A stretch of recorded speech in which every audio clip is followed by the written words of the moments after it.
बटुकेश्वर दत्त जी के बारे में ज्यादा नहीं जानते हैं, पर आपको बता दूं कि 1929 के जिस केंद्रीय विधानसभा बम ब्लास्ट में भगत सिंह को फांसी की सजा मिली थी, उस धमाके में भगत सिंह का साथ देने वाले बटुकेश्वर दत्त थे, जिन्हें भगत सिंह का साथ देने पर काला पानी की सजा दी गई थी। और इस सजा पर बटुकेश्वर दत्त को काफी दुख हुआ था, क्योंकि वह भी भगत सिंह की तरह फांसी की सजा चाहते थे और आजादी के लिए अमर होना चाहते थे।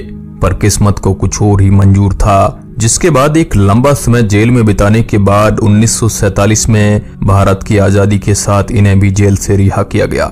लेकिन भारत की आजादी के बाद भी बटुकेश्वर दत्त का संघर्ष और दुख कम नहीं हुआ, क्योंकि आजादी के बाद इनके द्वारा किए गए आजादी के संघर्ष को पूरी तरह भुला दिया गया और आजादी के लिए संघर्ष करने वाले बटुकेश्वर दत्त को बाद में गरीबी में संघर्ष करना पड़ा। तो आज के इस वीडियो में हम आपको देश के भुला दिए गए स्वतंत्रता सेनानी बटुकेश्वर दत्त के बारे में बताने वाला हूं, जिन्होंने अपना पूरा जीवन अपने देश के लिए जेलों में बिताया, लेकिन देश की आजादी के बाद उन्हें नौकरी और पैसे के लिए दर दर भटकना पड़ा। दोस्तों, आज जो आजादी हम भारतीय महसूस कर रहे हैं वह लाखों स्वतंत्रता सेनानियों के खून से हमें मिली है, लेकिन आजादी के बाद हमने उन स्वतंत्रता सेनानियों को इस तरह भुला दिया जैसे उन्होंने देश के लिए कुछ किया ही नहीं था। आजादी के बाद बस कुछ लोगों को ही सत्ता और पहचान मिली, ज्यादातर स्वतंत्रता सेनानियों को इतिहास के पन्नों में पूरी तरह भुला दिया गया। पर आज के इस वीडियो में मैं आपको जिन बटुकेश्वर दत्त के बारे में बताने वाला हूँ, उनके काम भगत सिंह और चंद्रशेखर आजाद से कम नहीं थे, लेकिन फिर भी उनका नाम आज भारत के इतिहास की किताबों में गुमनाम है। बटुकेश्वर दत्त का जन्म 18 नवंबर 1910 को अंग्रेजों की बेड़ियों में जकड़े गुलाम भारत के बंगाल में हुआ था। इन्हें बचपन में प्यार से मोहन नाम से भी जाना जाता था। इनका शुरुआती जीवन उत्तर प्रदेश कानपुर में बीता, जहां इन्होंने अपनी शुरुआती पढ़ाई पूरी की। कहते हैं कि बचपन से ही बटुकेश्वर दत्त अंग्रेजी सरकार से नफरत करते थे और वे अपने देश के लोगों के लिए आजादी चाहते थे, इसलिए बचपन में ही वे कई तरह के छोटे स्वतंत्रता संग्राम में शामिल हो चुके थे। उन दिनों भगत सिंह भी झांसी, कानपुर और इलाहाबाद के इलाकों में अपनी क्रांतिकारी गतिविधियां चला रहे थे। तभी इनकी क्रांतिकारी सोच और जज्बे के कारण ये भगत सिंह की नजरों में आ गए, जिसके बाद 1924 में कानपुर में इनकी भगत सिंह से पहली मुलाकात हुई। बटुकेश्वर दत्त के देश प्रेम और उनके जज्बे को देखकर भगत सिंह काफी प्रभावित हुए और वह समझ चुके थे कि बटुकेश्वर दत्त उनके स्वतंत्रता संग्राम में एक बड़ा रोल निभा सकते हैं। इसी दौरान 1924 में कानपुर में एक बहुत बड़ी बाढ़ आई, जहां इन दोनों ने एक साथ मिलकर वहां पर बाढ़ में बह रहे लोगों और परिवारों की मदद की। इस समय तक ये दोनों एक दूसरे को काफी समझ चुके थे और अब इनकी दोस्ती और भी बेहतर हो चली थी।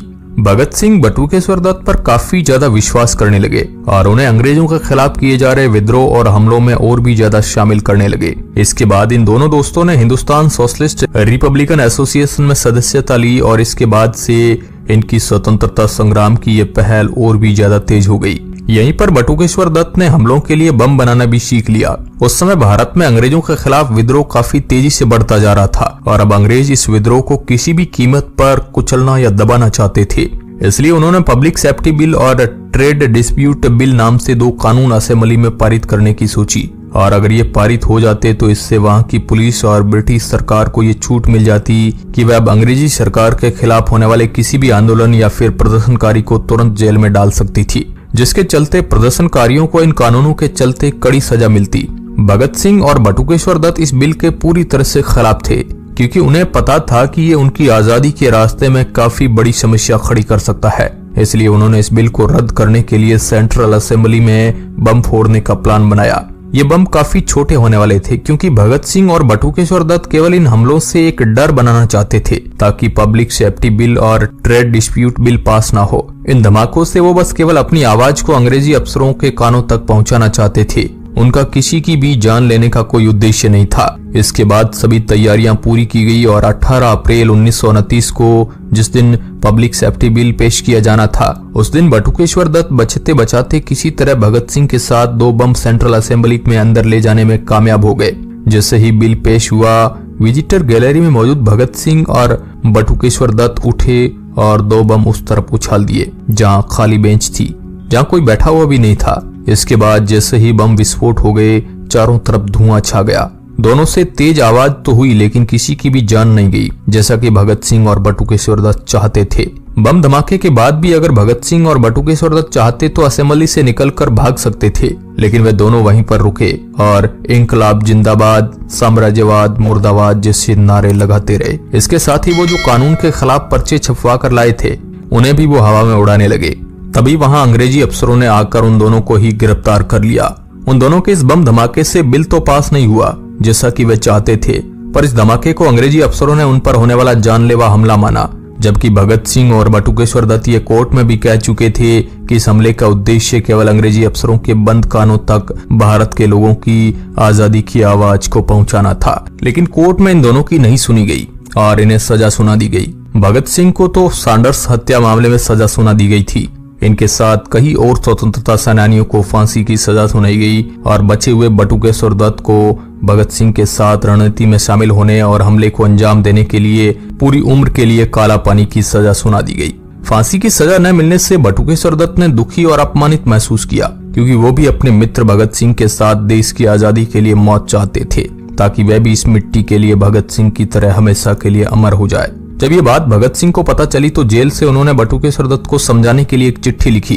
भगत सिंह ने उन्हें समझाया कि मृत्यु सिर्फ सांसारिक तकलीफों से मुक्ति का कारण नहीं बननी चाहिए, बल्कि तुम्हें तो अब आजादी के लिए और भी काम करना चाहिए। जेल में बटुकेश्वर दत्त को काफी कुछ सहन करना पड़ा। उन्हें काफी ज्यादा कम खाना दिया जाता था और अंग्रेजी अफसर उन्हें कई तरह से पीड़ा देते थे। इस दौरान उनकी तबीयत तेजी से जेल में खराब होती जा रही थी, जिसके बाद जल्दी ही वह टीबी के मरीज हो गए। जेल में तबीयत और ज्यादा खराब होने पर उन्हें कोर्ट की तरफ से 1938 में रिहा कर दिया गया। रिहा होने के बाद उनका लंबा इलाज चला, जिसमें वह मरते मरते बचे, लेकिन इसके बाद भी उन्होंने अपनी स्वतंत्रता की लड़ाई को नहीं छोड़ा और अब उन्होंने अपनी आजादी की लड़ाई महात्मा गांधी के साथ शुरू कर दी, जिसमें उन्होंने महात्मा गांधी के असहयोग आंदोलन में साथ दिया। लेकिन इस आंदोलन के दौरान दोबारा से अंग्रेजी अफसरों ने उन्हें गिरफ्तार कर लिया, जिसके बाद उन्हें दोबारा करीब 5 सालों की सजा सुनाई गई और वे 1945 तक जेल में रहे। 1947 में उन्हीं के जैसे बहुत से स्वतंत्रता सेनानियों के कारण भारत ने आजादी का पहला सूरज देखा, जिसके बाद बटुकेश्वर दत्त पूरी तरह से गुमनाम से हो गए। उन्हें आजादी के बाद किसी तरह का कोई कार्यभार नहीं दिया गया, मानो गांधी और आजाद देश की सत्ता पार्टी पूरी तरह उनके द्वारा देश के लिए किए गए कार्यों को भूल चुकी हो। इस दौरान 1947 में बटुकेश्वर दत्त ने शादी भी कर ली, जिसके बाद उन्होंने अपने परिवार का पालन पोषण करने के लिए कई जगहों पर अलग अलग तरह की नौकरियां करी। सिगरेट कंपनी में एजेंट तो कभी टूरिस्ट गाइड बनकर उन्होंने पटना की सड़कों की धूल छाननी पड़ी। उनकी आर्थिक हालत समय के साथ और भी ज्यादा खराब होती गई। एक बार पटना में बसों के लिए परमिट मिल रहे थे, बटुकेश्वर दत्त ने भी आवेदन किया। जब पटना के कमिश्नर के सामने उनकी पेशी हुई तो बटुकेश्वर दत्त ने अपनी पहचान देते हुए गर्व से अपने आप को स्वतंत्रता सेनानी बताया, लेकिन कमिश्नर ने मजाक उड़ाते हुए उनसे उनका स्वतंत्रता सेनानी होने का प्रमाण पत्र मांगा।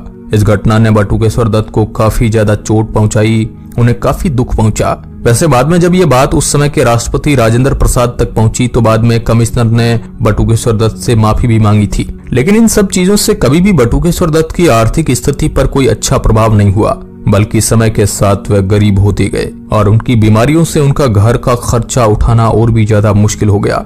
जिसके बाद 1965 में भी बीमारी में तबीयत खराब होने के कारण उन्हें बिहार के एक सरकारी अस्पताल में भर्ती कराया गया, लेकिन वहां भी उन्हें इलाज के लिए बिस्तर तक नहीं दिया गया। ये सभी घटना बटुकेश्वर दत्त के लिए काफी दर्द भरी रही, क्योंकि जिस स्वतंत्रता सेनानी ने देश के लिए अपनी पूरी जिंदगी दे दी, उसे अच्छे इलाज के लिए भी दर दर ठोकरें खानी पड़ रही थी। बटुकेश्वर दत्त की खराब तबीयत के बारे में जब उस समय की केंद्र सरकार को पता चला तो उसके बाद उन्हें दिल्ली के एम्स अस्पताल में भर्ती कराया गया, लेकिन तब तक काफी देर हो चुकी थी और 20 जुलाई 1965 को उनकी मृत्यु हो गई। और इस तरह बटुकेश्वर दत्त स्वतंत्रता सेनानी जिसने अपना पूरा जीवन अपने देश के लिए दिया, उन्हें उनके पूरे जीवन में ना तो वह पहचान मिली जिसके वह हकदार थे और ना ही वह सम्मान। वैसे बटुकेश्वर दत्त जैसे लाखों स्वतंत्रता सेनानी हैं जिन्होंने भारत की आजादी के लिए अपना सब कुछ न्योछावर कर दिया, लेकिन बाद में उन्हें कुछ नहीं मिला। कुछ लोगों ने सत्ता संभाल ली और उन सबको भुला दिया गया। दोस्तों, आज हमारा फर्ज बनता है कि हम उन लोगों को याद रखें जिन्होंने निस्वार्थ भाव से इस देश के लोग और इस देश की मिट्टी की आजादी के लिए अपनी जान तक न्योछावर कर